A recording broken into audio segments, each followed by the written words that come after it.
E aí, galerinha do Semi-Extensivo, tudo bem? Vamos então para mais uma aula de geografia agora sobre o Oriente Médio. Tudo bem? Vamos lá? Bom, queridos, frente 371, módulo 7, parte 1. Oriente Médio. Turma, vocês sabem que o Oriente Médio é um tabuleiro de xadrez, né? E na geopolítica ele é realmente bem complexo. Temos o caso de Israel, temos o caso do Estado Islâmico recentemente, temos o caso da Síria, o país com o maior número de refugiados no mundo, a Turquia, o país que mais acolhe os refugiados no mundo, no caso sírios e iraquianos, boa parte, a maior parte, quase a totalidade. Temos a rixa Irã-Arábia Saudita, Irã xiita, Arábia Saudita sunita, Arábia Saudita aliada dos Estados Unidos, Irã aliado da Rússia, entre outros desdobramentos, a guerra civil também no Iêmen. Então, realmente é bem complexo. O seu livro, aí vou pedir uma coisa para vocês, tá? No seu livro tem vários conflitos históricos ali, citados em trechinhos de um parágrafo. Guerra civil do Líbano, a guerra Irã-Iraque dos anos 80, a guerra do Afeganistão, quando a invasão do Afeganistão pela União Soviética nos anos 80. Então, são assuntos que remetem mais à história, mas cabe à sua leitura, tá bom, queridos? Nós vamos trabalhar aquilo que mais interessa hoje a geografia e aquilo que mais cai em seu vestibular. Tudo bem? Esta primeira parte são duas partes do Oriente Médio. Tem que ser umas 10, né? Mas vamos lá.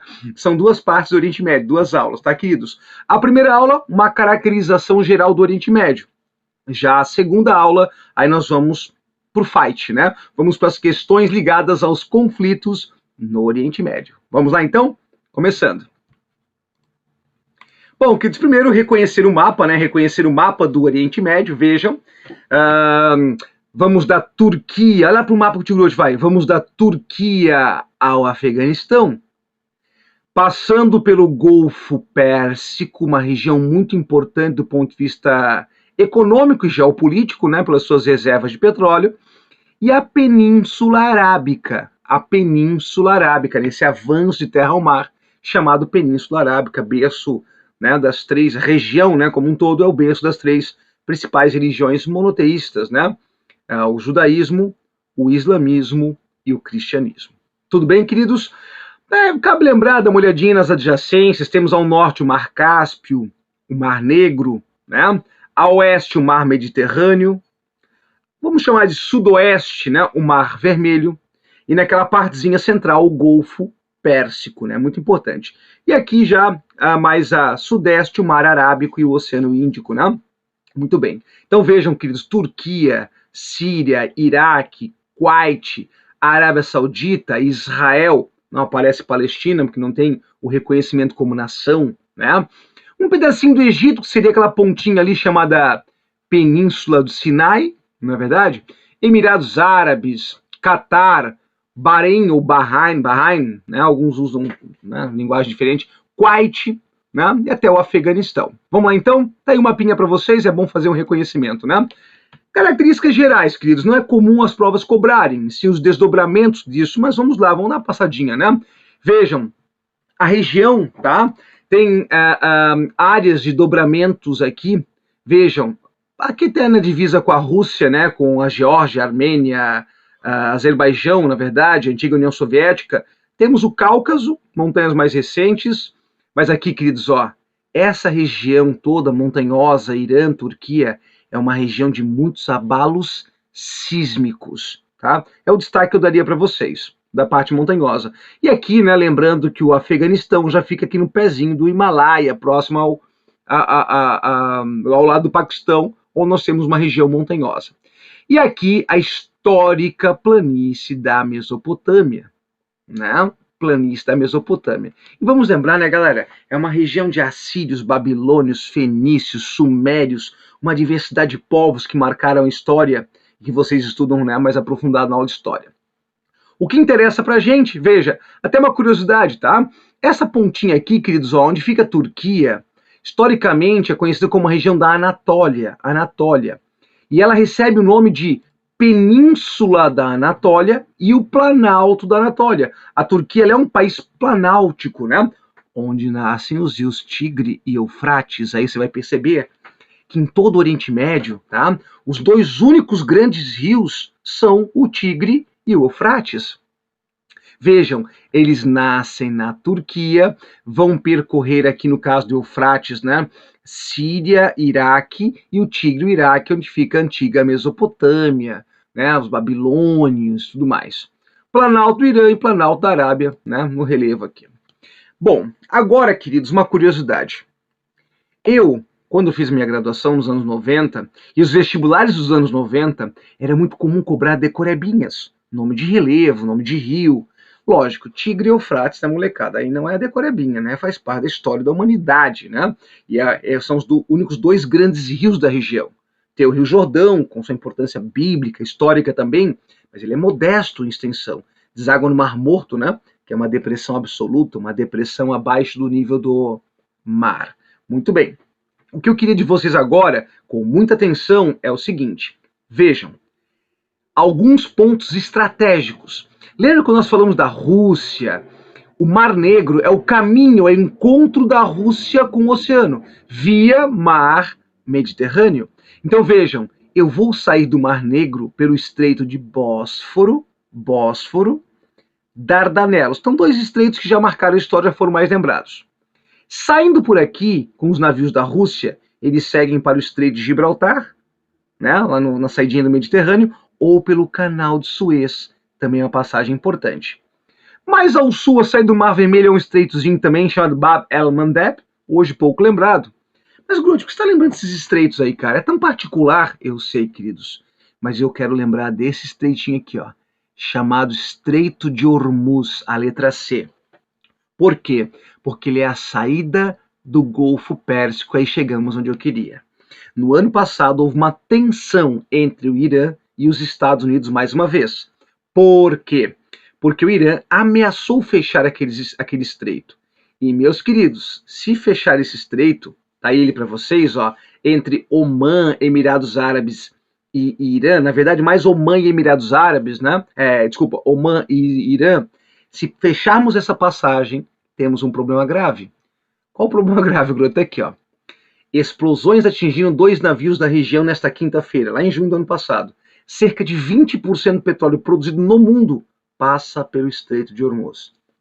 Eu só pensei que o Oriente Médio produzisse mais petróleo. Produz, mas é que uma parte vai por oleodutos para a Europa e para outras regiões, e uma parte é escoada ali pelo Golfo Pérsico, pelo Estreito de Hormuz. Tudo bem, queridos? Então veja, é uma questãozinha geopolítica, uma geografia física, mas é geopolítica temática também, tá bom? Agora, um detalhezinho da geografia física que não é decorável, a gente tem que lembrar, é que nesta região dominam os climas áridos e semiáridos. Tudo bem, turma? Quase 90% árido e semiárido. Tem temperado, tem mediterrâneo, mas árido e semiárido. Aí eu vou chamar a atenção, veja. A Península Arábica, e boa parte do Irã, mas a Península Arábica, queridos, onde fica, né, Catar, Emirados Árabes, Omã, Iêmen, Bahrein, Kuwait, até aqui a Jordânia também, vejam, é desértico a semiárido. Boa parte árido, né, ou desértico. Tá, e qual o problema? Água. Água. É uma região com uma grande carência hídrica. Aí você entende a importância dos rios Tigre e Eufrates, do Rio Jordão para a região. É uma região que dessaliniza a água num custo alto. Então isso é importante se lembrar. E perceba que os lugares mais úmidos ficam em algumas montanhas do Irã, um pouquinho aqui nas montanhas que barram a umidade no Iêmen. Agora, a região mais úmida é a Turquia, onde nascem os rios Tigre e Eufrates. Entenderam a lógica? Não. A importância está aí para vocês, ó.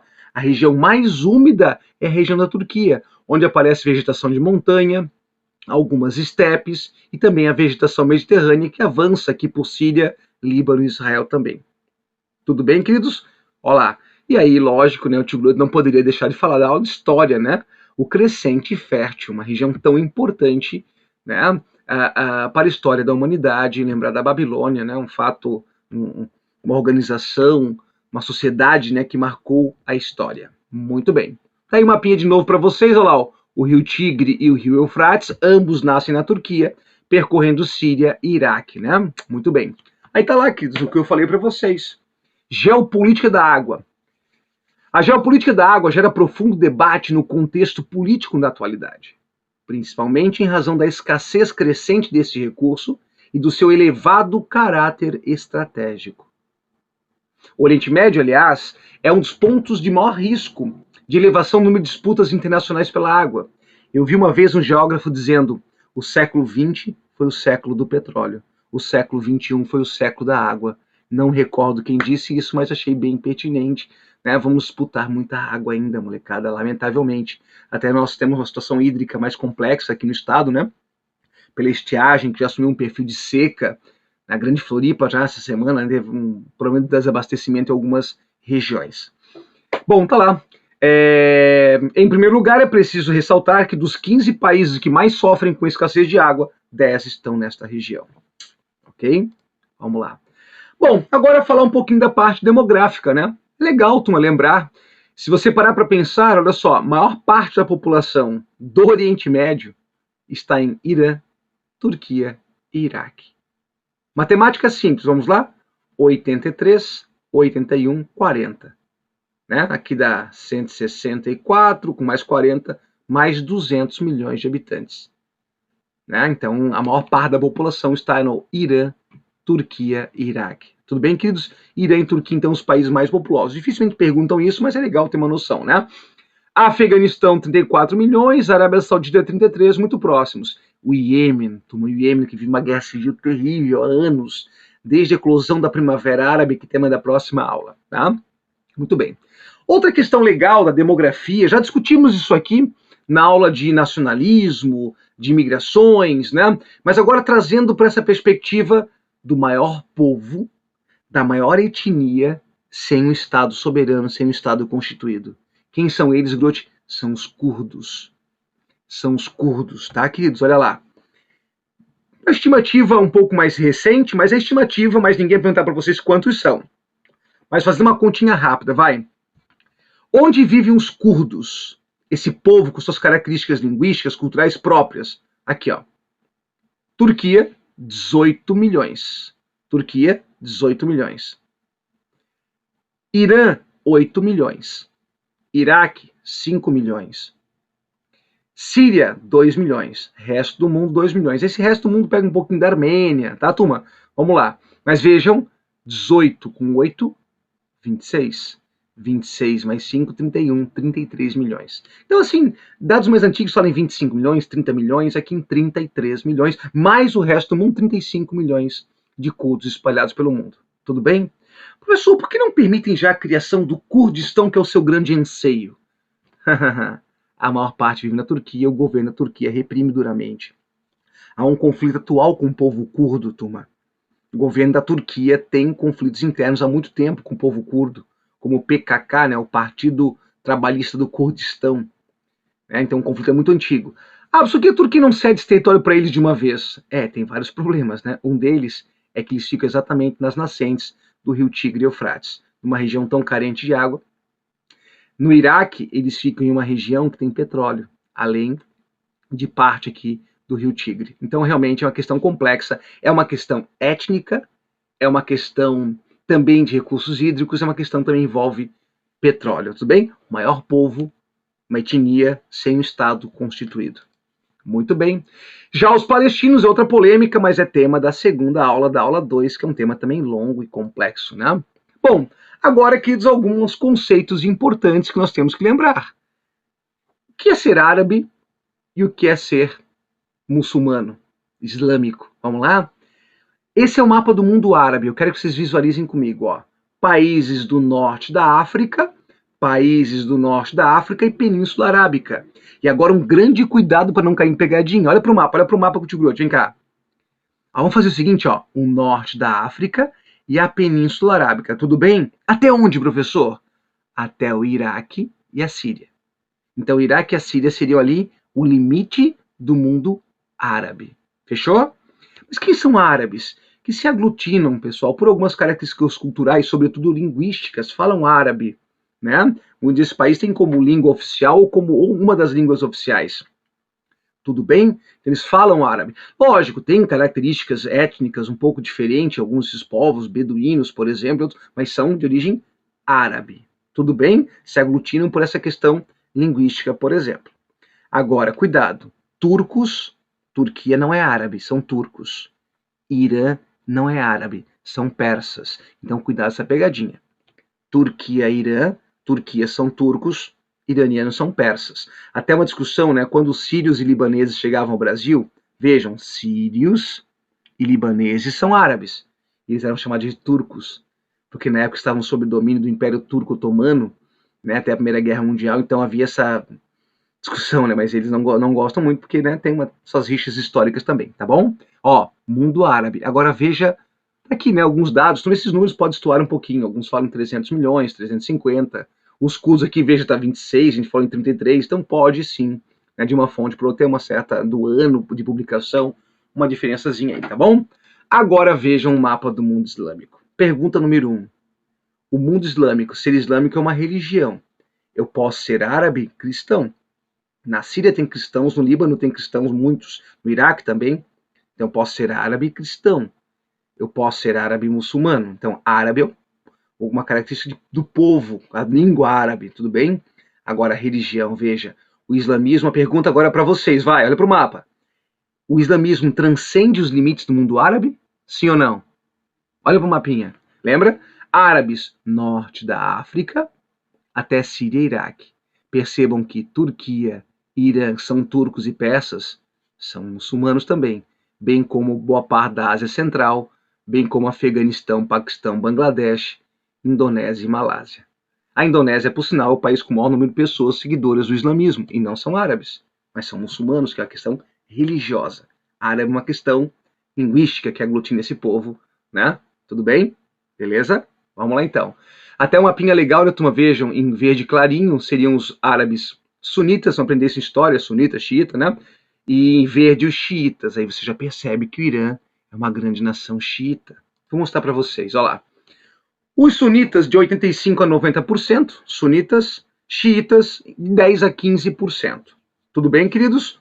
Beleza? Tá ali, ó. Os sunitas originalmente tinham a interpretação mais flexível dos textos sagrados, originalmente. E ação política religiosa mais conciliatória e pragmática. Para os sunitas não é preciso descender de Maomé para ser o califa, e sim seguir a Sunna, o livro sagrado, né, dos ditames ali do que passou o Maomé aos seus seguidores. Já os xiitas seguem os princípios mais rígidos e acreditam que apenas líderes descendentes da família de Maomé são aprovados por Alá e têm capacidade de tomar as melhores decisões. Só uma lembrança. Então os xiitas tendem a ser mais radicais. Cuidado. Cuidado. Al-Qaeda, Estado Islâmico, Al-Shabaab. Estes grupos que atuam com terrorismo, a maioria deles, são sunitas. Então escuta o tio Grote agora, vai. Só quem que é o radical?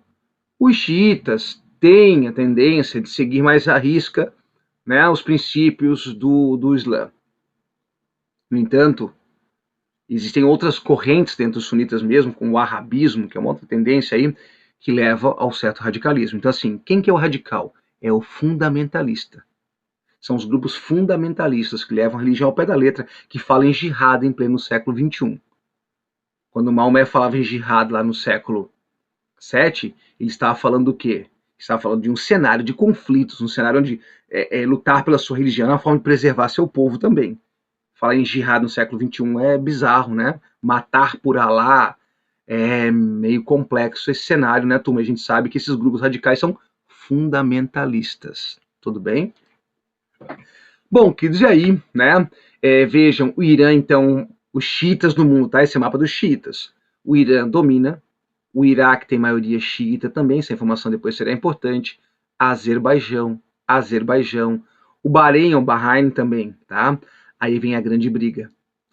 A Arábia, grava o Tigrote, a Arábia Saudita e Irã são inimigos mortais, xiitas e sunitas. Isso foi acentuado também pelas superpotências, né? Porque os Estados Unidos têm uma rixa histórica com o Irã, desde a Revolução Islâmica, está no livro também, aula de história, né? Revolução Islâmica, mas cabe a geopolítica importante, de 79, onde os xiitas, né, assumiram o poder através do Ayatollah Khomeini, tema do nosso próximo momento, tá bom, queridos? Então lembrem, Irã e Arábia Saudita não se batem. A Arábia Saudita sunita, como a maioria dos muçulmanos, e o Irã é a maior nação xiita do planeta. Gravaram, queridos? Tranquilo? Vamos lá então. Bom, falar um pouquinho sobre a população novamente, né? Lembrar que a maior parte vive no litoral, próximo aos rios, evidentemente, né? Boa parte desértico. A pirâmide etária, típica de país subdesenvolvido, com uma sutil mudança aqui, eu escolhi a pirâmide da Jordânia, tá? Que não coloquei para vocês. Essa é a pirâmide hoje da Jordânia, tá? Mas é típica de país subdesenvolvido, com uma pequena mudança. Lembrando que o único país mesmo considerado desenvolvido na região é Israel, tá? Israel, vamos conversar mais sobre isso. Então tá lá, né? Irã, Turquia e Iraque são os países mais populosos, né? Tem mais de 50% da população do Oriente Médio.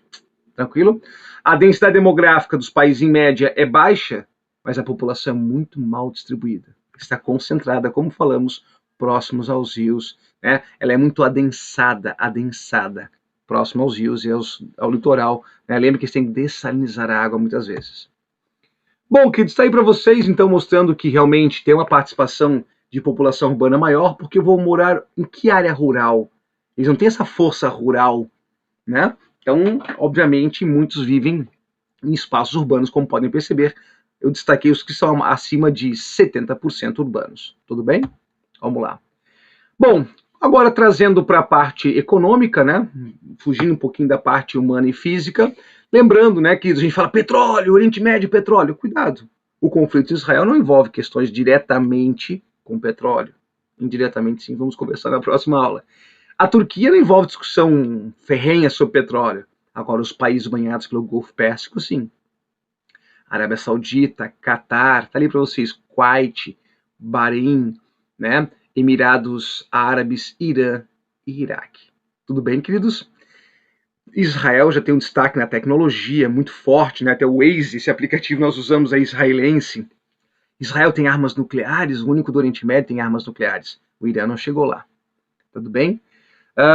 Então, algumas áreas da agricultura se destacam. Vejam que aqui estão os tipos de produção agrícola, você não vai decorar isso, mas olha só, como a Turquia é forte por ter um clima mais úmido, um pouco mais aqui no Irã, né? E nessa regiãozinha litorânea do Mediterrâneo, com a fruticultura irrigada, que Israel é muito forte. Agora vejam a Península Arábica, queridos, Emirados Árabes, Omã, Catar, a carência hídrica vai plantar onde? Eles são grandes compradores de alimentos de fora, né? Tem uma carência muito grande pelas condições climáticas. Vejam as áreas verdinhas com agricultura, né? Você vê ali a Mesopotâmia, a Turquia, um pouco no Irã. Agora a Península Arábica tem grandes desafios, né, sobre a prática agrícola. E aí Israel foi precursora no quê? Nessa técnica aí, queridos. A técnica de irrigação por gotejamento.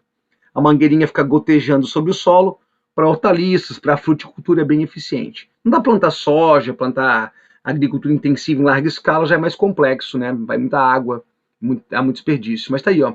O gotejamento evita muita perda por evaporação e vai gotejar a quantidade de água necessária para o desenvolvimento desta planta. Tudo bem, queridos? Então Israel foi precursora na fruticultura irrigada por gotejamento. Depois a Califórnia, Rio São Francisco aqui no Brasil, também são destaques, né? Outra curiosidade, hoje pouco cobrado, que na prova de história também é pouco cobrado, os kibbutzim e moshavim, ou kibbutz e moshav. O que é isso?